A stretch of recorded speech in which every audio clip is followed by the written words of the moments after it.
Today I'm going to show you what to do with your remainders and show you how to turn them into a decimal. And I'm also going to show you how to deal with a problem where I have a decimal in the dividend. Okay, I'm going to set this problem up, and before I do anything, I'm going to just refresh our memory. The 4 steps we follow when we divide are divide, multiply, subtract, bring down. We're going to follow those 4 steps repeatedly until we come to the end of the problem. When I set this problem up, 63 is the dividend. It will go inside, and I'm dividing it into groups of 8.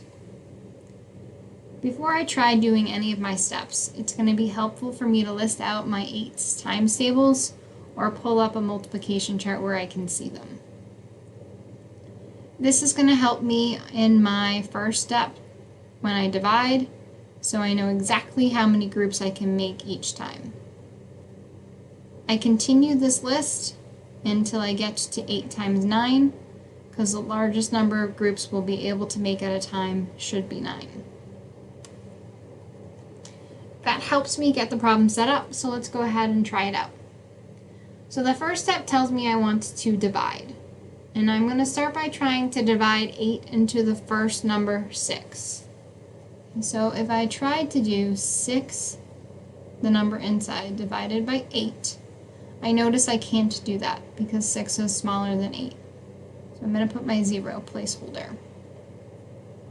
I'm then going to try to divide 8 into the 6 and the 3. So 63 divided by 8. This is where this list will come in handy.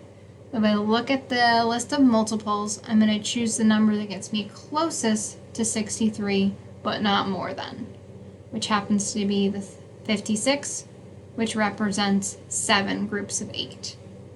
So 63 divided by 8, we can make 7 groups. Put the 7 up top above the 3, and follow along in the list. So that was divide, so the next step is multiply. I take 8 times the 7 I just put up top. I put that directly underneath the 63, and the third step tells me to subtract.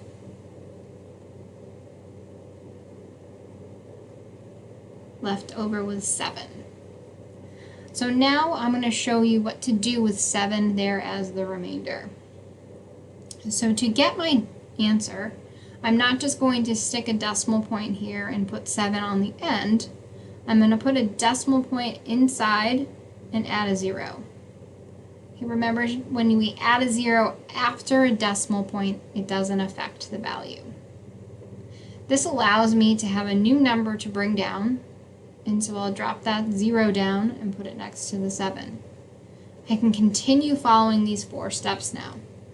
So next I'll do 70 divided into 8. Again, looking at the list, I want to choose the number over here that gets me closest to 70, but not more than, which is the 64, which represents 8 groups. So I put the 8 above that 0 I just brought down. 8 times 8 gets written underneath the 70 and subtracted. I still have a remainder, so I'm going to go ahead and add another 0. When I drop this 0 down, now I'm going to have 60 divided by 8. So looking at my list, I can make 7 groups again, because 7 groups would be 56. 7 times 8 is 56. And unfortunately, I still have a remainder. So I'm going to go ahead, I'm going to add another 0. Drop that 0 down, and 4 becomes 40. And I'm going to try to do 40 divided by 8. And now you can see this will work out perfectly because I can make 5 groups. 5 times 8 is 40. And I'm left with no remainder. Then I just need to worry about where my decimal goes up here in my answer, and I just draw an arrow here, and it comes right up in between the first 7 and 8. There will be times in problems where we end up with a continuous remainder, so it doesn't work out. Okay, we're going to continue dividing until we get to our thousandths place each time, and if we still get a remainder, we'll ignore whatever that number is. Let's see an example of what this is going to look like if I'm dividing with a decimal. Okay, so in this problem, I'm going to take 20 and 8/10 and divide it by 5. I'm going to go ahead and I'm going to bring my decimal point up already here, and I'm going to start my division process over again. So divide, multiply, subtract, bring down. When we have a decimal point, it's really important to keep in mind those 0 placeholders and to remember that up above what's inside, we should have 1 digit. Okay, so when I do my first step and I tried to divide 5 into the 2, I can't do that. So I need to make sure I put my 0 placeholder. And then I go ahead and I try to divide 5 into the 20.